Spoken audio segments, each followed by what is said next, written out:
Halo teman-teman, perkenalkan nama saya Delvin Maskoltar. Di sini saya akan mempresentasikan pembelajaran mengenai proses bisnis di bidang teknik jaringan dan telekomunikasi.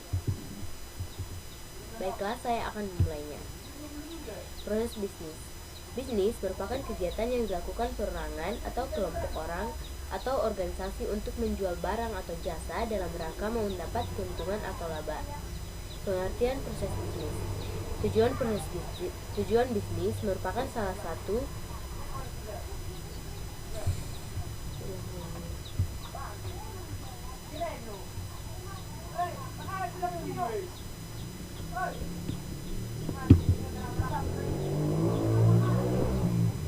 Halo teman-teman, perkenalkan nama saya Delvin Maskoltar. Saya dari kelas 10 KJ. Di sini saya akan mempresentasikan pembelajaran mengenai proses bisnis di bidang teknik jaringan dan telekomunikasi. Baiklah, saya akan memulainya. Proses bisnis. Bisnis merupakan kegiatan yang dilakukan oleh perorangan atau kelompok atau organisasi untuk menjual barang atau jasa dalam rangka mendapat keuntungan atau laba. Pengertian proses bisnis. Proses bisnis merupakan salah satu atau beberapa langkah yang dilakukan secara terstruktur dan saling terkait. Tujuannya untuk menghasilkan produk atau jasa dan memperoleh keuntungan atau laba. Proses bisnis merupakan serangkaian kegiatan yang dirancang untuk mencapai tujuan tertentu dalam suatu organisasi seperti pelanggan dan pasar. 2.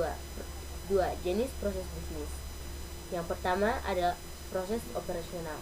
Proses operasional disebut juga proses primer. Proses ini memiliki 3 inti, yaitu pembuatan produk, kedua pemasaran produk, dan yang ketiga pelayanan kepada pelanggan. Selanjutnya ada proses dukungan. Proses dukungan disebut juga proses sekunder. Proses ini merupakan inti dalam menjalankan sebuah bisnis. Proses ini mendukung operasi sehari-hari dalam sebuah instalasi perusahaan ataupun organisasi yang melakukan proses bisnis. Yang ketiga, proses manajemen. Proses ini melibatkan tahapan perencanaan, pemantauan, dan pengawasan. Proses manajemen akan mengatur aktivitas, tata kelola pada perusahaan atau instalasi, dan manajemen strategis. Manfaat proses bisnis, yaitu sebagai solusi yang akan membantu pelaku usaha sehingga memiliki gambaran kegiatan bisnis yang berlangsung secara real time atau perhitungan waktu nyata.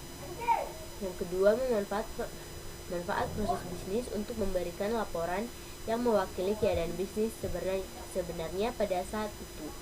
Yang ketiga, memberikan nilai kompetitif bagi pesaing bisnis yang semakin kompleks di dalam perkembangan pasar yang bergerak dengan sangat cepat.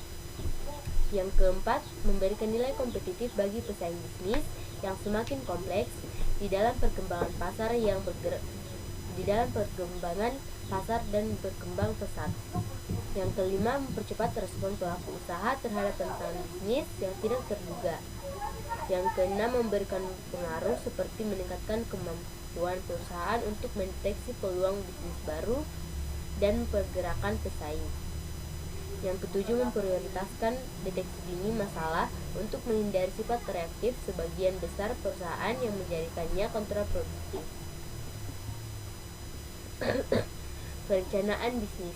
Perencanaan bisnis merupakan sebuah dokumen atau pernyataan tertulis yang berisi gambaran bisnis, strategi bisnis, dan produk perencanaan di masa mendatang. Proses bisnis juga berisi rencana dan detail anggaran yang akan menentukan bagaimana bisnis tersebut dapat sesuai dengan tujuan, visi, dan misi yang telah ditetapkan. Penggunaan bisnis memiliki beberapa manfaat, diantaranya sebagai berikut. Yang pertama, dimungkinkan untuk menyiapkan konsep bisnis termasuk struktur, produk, dan layanan bisnis. Yang kedua, analisis pasar dapat dilakukan. Yang ketiga, menyiapkan modal. Tujuan perencanaan bisnis. Yang pertama, menetapkan fokus pada bisnis. Yang kedua, mendapatkan pemanfaat peluang potensial dan meminimalkan risiko. Yang ketiga, mendapatkan pendanaan. Perencanaan bisnis terdiri atas beberapa komponen di dalamnya.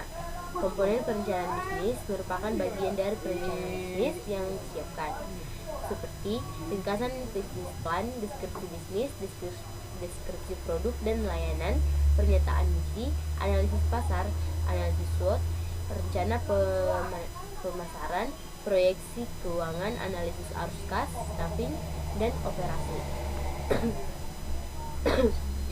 Merencanakan kebutuhan pelanggan. Perencanaan yang matang merupakan langkah awal yang harus diambil karena akan menentukan baik buruknya hal yang dialami ke depannya. Yang pertama, mengenal pelanggan. Pelanggan merupakan individu atau kelompok orang yang membeli produk yang dihasilkan dan dipasarkan atau dijualkan oleh produsen. Konsumen merupakan semua orang yang menggunakan barang atau jasa yang ada pada masyarakat atau lingkungan sekitarnya, baik untuk kebutuhan pribadi maupun banyak orang. Distributor merupakan konsumen yang membeli produk untuk dijual kembali. Produsen dalam kehidupan ekonomis bisnis merupakan orang yang melakukan kegiatan produksi barang dan jasa. Yang kedua, analisis kebutuhan pelanggan. Menganalisis kebutuhan pelanggan sangat penting dalam bisnis. Analisis kebutuhan pelanggan digunakan untuk mengetahui kebutuhan atau perilaku konsumen atau pelanggan. Berikut ini alasan penting menganalisis kebutuhan pelanggan sehingga kita dapat mengetahui apa yang dibutuhkan konsumen. Yaitu dengan menganalisis kebutuhan pelanggan, pelaku bisnis dapat mengidentifikasi atau menciptakan produk dan layanan yang sesuai. Jika kita mengetahui kebutuhan konsumen, maka akan memiliki dorongan untuk memproduksi barang atau jasa. Untuk mengetahui kebutuhan pelanggan, kita dapat fokus untuk meningkatkan kualitas barang dan jasa yang diberikan kepada pelanggan atau konsumen dengan kualitas yang baik. Berdasarkan analisis kebutuhan pelanggan, ada beberapa manfaat yang akan pelaku bisnis dapatkan ketika kita melakukan analisis kebutuhan pelanggan. Yang pertama, pebisnis dapat menciptakan produk atau layanan yang sesuai dan berkualitas tinggi. Yang kedua, pebisnis dapat semangat untuk berbisnis dan menjadi pebisnis yang berkualitas. Yang ketiga, pebisnis dapat mengembangkan usahanya ketika banyak orang membeli atau menggunakan jasanya. Yang keempat, pebisnis dapat menentukan target pasar yang dituju. Yang kelima, pebisnis dapat meningkatkan kualitas dan mengoptimalkan produk atau jasa yang ditawarkan. Strategi implementasi bisnis dan indikator kepuasan pelanggan. Yang pertama, mengenal strategi implementasi bisnis. Strategi implementasi bisnis merupakan implementasi strategi dalam tahapan manajemen strategi dalam bisnis. Strategi ini melibatkan penggunaan keterampilan manajemen, administrasi, dan persuasi dalam setiap tindakan yang akan dilakukan. Implementasi strategi merupakan sebuah rencana strategis dalam beberapa tindakan untuk mencapai tujuan yang diinginkan. Rencana strategi bisnis biasanya mencakup langkah-langkah dan proses terperinci yang diperlukan untuk mencapai tujuan dan perusahaan atau instalasi. Dalam strategi implementasi bisnis, ada rancangan dalam melakukan strategi implementasi bisnis. Perusahaan harus memasukkan beberapa rancangan dalam strategi implementasi bisnis, yaitu sebagai berikut. Yang pertama, cara mengembangkan bisnis. Yang kedua, cara memenuhi kebutuhan pelanggan.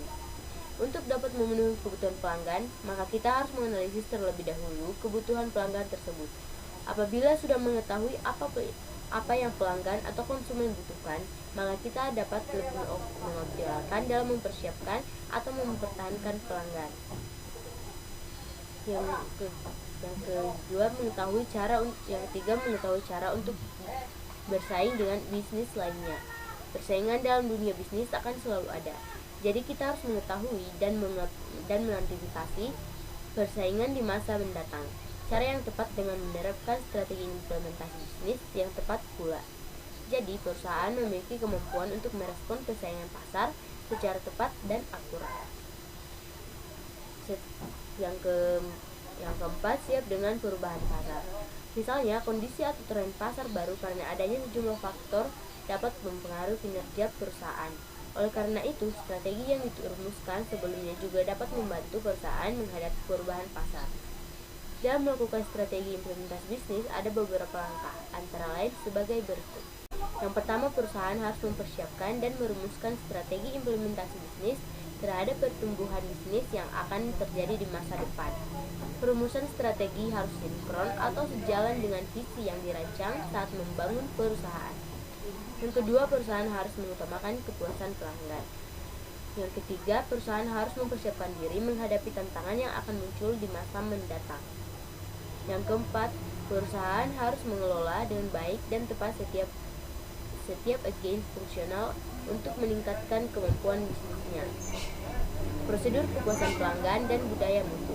Prosedur kepuasan pelanggan merupakan suatu tindakan atau serangkaian aksi yang dilakukan untuk memenuhi atau memberikan layanan barang atau jasa yang baik untuk pelanggan. Indikator kepuasan pelanggan untuk bisnis yang sedang berjalan yaitu seperti berikut. Yang pertama, produk yang berkualitas. Yang kedua, layanan yang berkualitas. Yang ketiga, harga produk atau jasa. Yang keempat, kemudahan dalam mengakses barang. Dan yang kelima, cara mengiklan atau produk.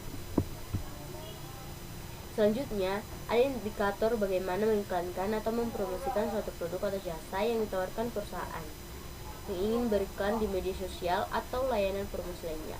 Adapun untuk menghindari kekecewaan dari pelanggan, selain jujur dan memiliki barang atau jasa yang berkualitas, ada hal yang dapat memberikan kontribusi sebagai kepuasan pelanggan.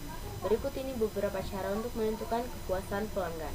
Yang pertama, perusahaan harus menghubungi pelanggan setelah membeli produk atau jasa, misalnya menanyakan kualitas produk dan sebagainya. Yang kedua, perusahaan dapat mendengar kritik, saran, dan keluhan pelanggan yang sangat penting untuk mengetahui kepuasan pelanggan. Dan yang terakhir, perusahaan dapat menyediakan survei kepada pelanggan yang telah memberi produk atau barang dan jasa. Pelanggan mengisi format survei, maka kita dapat mengambil keputusan yang tepat tentang produk atau layanan di perusahaan. Sekian dari pembelajaran proses bisnis. Dan jika ada kesalahan maupun kekurangan dari kata-kata saya, mohon dimaklumi. Terima kasih.